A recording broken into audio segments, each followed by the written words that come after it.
Have you ever felt exhausted, anxious, or even hopeless because of your health? Maybe you've been told that it's all up in your head, but let me tell you the truth. It's not. It's really not. You're not hallucinating. I can tell you that. October is the Mental Health Awareness Month, and today we want to talk about how conditions like endometriosis, PCOS, fibroid, infertility, cancer, and many more don't just affect our body, but they deeply affect our mind, the heart, and the spirit that we carry. I know this too well, too well, because I have lived through it and I know how it feels and how it can feel. It's not funny. Hello, beautiful people. Welcome back to my channel. If you're new here, welcome. I am Joan Oyedokun, and I'm glad to have you here joining us today.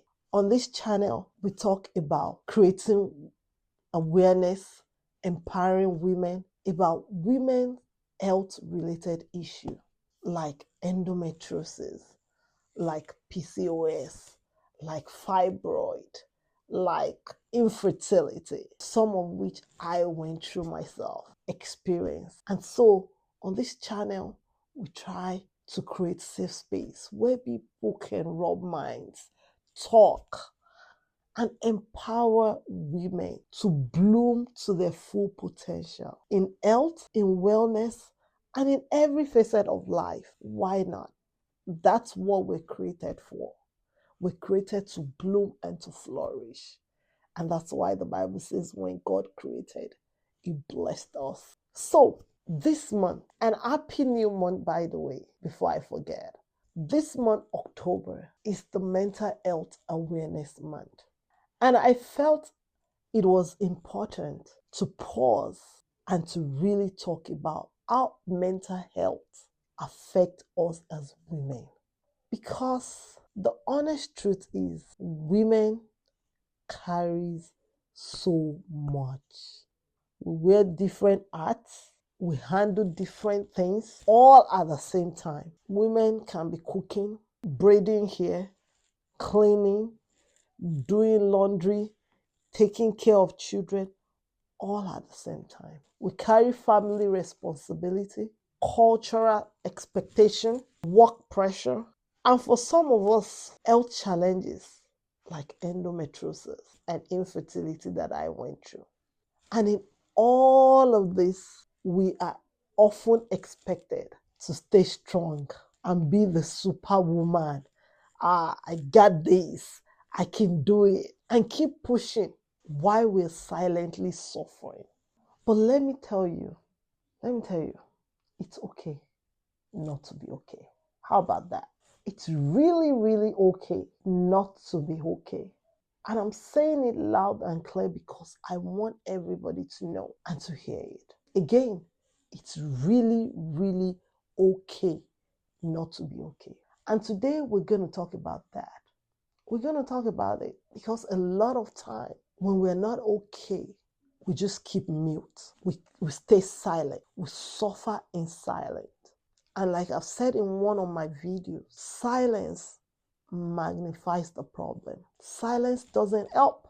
Silence doesn't solve anything. It only magnifies the problem. So let's start with some reality check. Globally, studies shows that women are twice as likely as men to experience depression and anxiety. You all may know when I was dealing with my own health issue, I had anxiety. Millions of women struggle with mental health challenge every single day.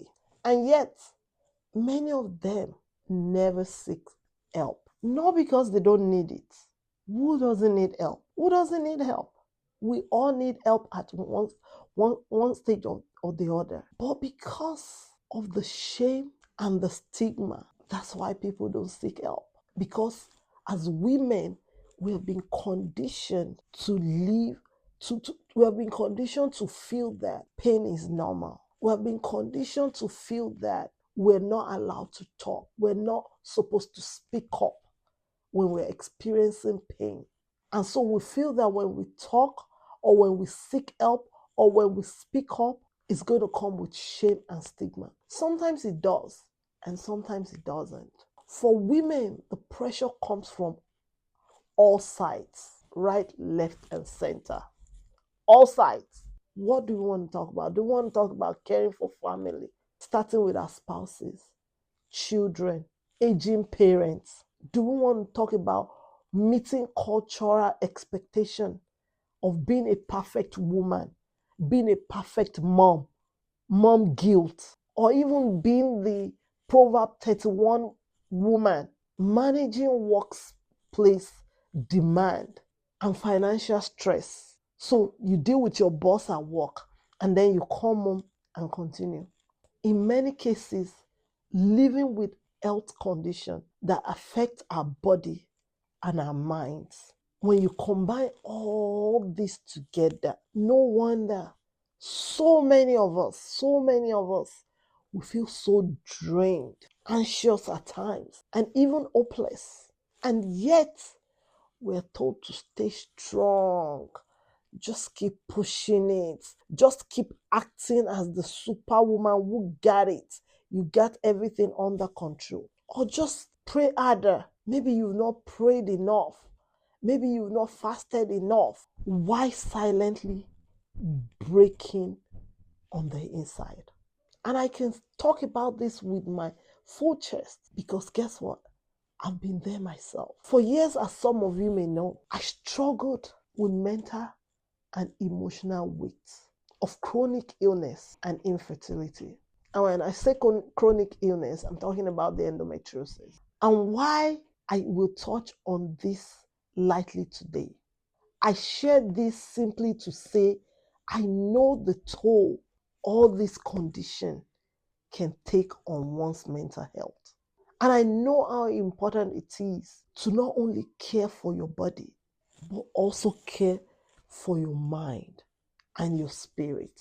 You know, one of the most freeing truths I have learned on this journey is that God cares about my mental health. And He cares about yours too. He cares about yours too. Just as much as He cares about our physical health. You know, 1 Peter 5:7 says, cast all your anxiety on Him because He cares for you. Another version will say, cast all your burdens. But I really want to use this version of the Bible because I want to emphasize on the word anxiety. Notice it doesn't say some of your anxiety. It says all your anxiety. So yes, prayer is powerful. Prayer is good. Prayer is the key. I love to pray myself. Faith is powerful, but that doesn't mean that we should ignore the practical side of things. Going to therapy, setting boundaries, or just choosing to rest is not a weakness. So I've said it on this channel time without number. Choosing to rest is not a weakness. It is wisdom. And in many ways, it is stewardship. Because guess what? You're honoring your mind and your body God has given to you. I want you to know this. Needing help doesn't mean that you are failing as a woman. It's far from it. It only means that, and it doesn't mean that you are less of a woman. It only means that you're human and you can't do it all. It means that you're choosing yourself. You're choosing to heal. So let's talk about some practical steps because I think it is necessary in talking, while we are talking about issues like this, I think it is necessary that we talk about some tools, practical and faith-based, that can help us as women to protect our mental health. The number one that I'll talk about today, and I'm going to talk about 10 of them. So I'm going to give you 10 practical and faith-based tools. Number one, daily check-ins. Take a moment each day, pause each day, and ask yourself, how are you doing? It will feel good with your soul. I've learned to do this, I ask myself, Joan, how are you doing? And because I've learned to do it to myself, I've learned to extend it to others, my family, my husband, my children, my friends. And it will go a long way. Number 2, community. Surround yourself, people that get you, with people that understand you. Join groups, support groups, faith-based, and the likes. Even safe space online. There are a couple of them. Live Bloom, at Live Bloom we have Live Bloom support group. And we talk about different things. We support each other. We pray together. We're there for one another. Number 3, therapy and counseling. Please don't be afraid to seek professional help. Therapy is a tool, not a shame. There's nothing to be ashamed about. Get help if you need one. Number 4, boundaries. Learn to say no without feeling guilty. I know sometimes it's a challenge, especially if it's someone very close to you and stuff like that. But guess what? Saying no protects your energy. Saying no can save you from a lot of things. Number 5, prayer and affirmation. Speak over yourself. Speak over your life. Speak over your family. Speak over all that concerns you. I am the apple of God's eyes. My mind is strong. God is ever present with me. I am moving forward. Just speak, confess it. Some people will say confession. I call it affirmation, because guess what? I'm affirming myself. Number 6, rest. I cannot overemphasize this. Rest isn't lazy. It's biblical. Jesus rested on the 7th day.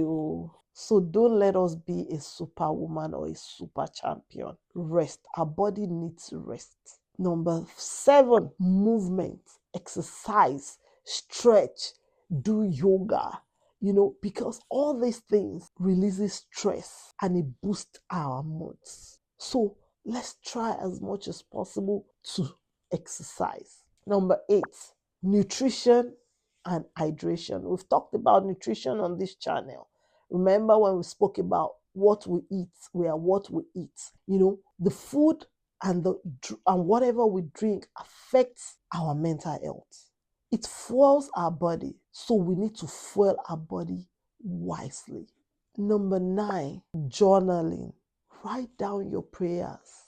And not only prayers, write down your worries, your fears. Write down what you're grateful for. Because you know what that does? It clears your mind, strengthens your faith, gives you clarity, helps you to stay focused. That's what journaling does. Number 10 is hope. Healing isn't linear. Some days it will be good, some days it will be hard. But every small step is progress. They're progress. So here you are, 10 tools. But let me put this caveat. These tools are not quick fix, but they're tools to help you manage the journey with more peace and strength and to live a good, healthy life. So don't think it's just a quick fix. Oh, I do it one time and I expect to see result. No, this is something that you have to do over and over and over. So as we mark the Mental Health Awareness Month, I want to leave you with this. You don't have to carry it all alone. The burden, the worry, the care, and everything, you don't have to carry it all alone. Your mental health matters. Your healing matters. Your story matters. And like I've said earlier on, it's really okay not to be okay. And because it's okay not to be okay, it's also okay to seek help. It's okay to rest. It's okay to admit that you need support to help you take small steps towards all this that we have talked about today. I have created a free guide called 10 Ways Women Can Protect Their Mental Health. It is simple, it is practical, and it's faith-filled. Oh yes, you can trust me because I'm a woman of faith. So definitely everything I do, I will infuse the faith side of me. And you can download it right now using the link in the description box. And I pray that it will bless you and, it will help you.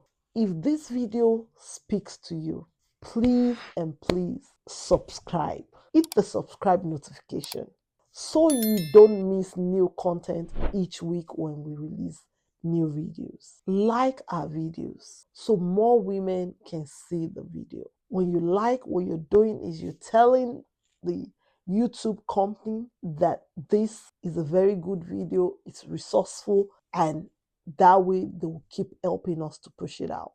And also don't forget to share. Share with a friend, share with family, share with colleagues who might be struggling. You never know. You never know how this will help someone and save someone's life. Let's break the silence together because you're not alone. I'm not alone as well. And like I've always said, you're not forgotten. Thank you so much for watching, and I'll see you in my next video. Bye and God bless.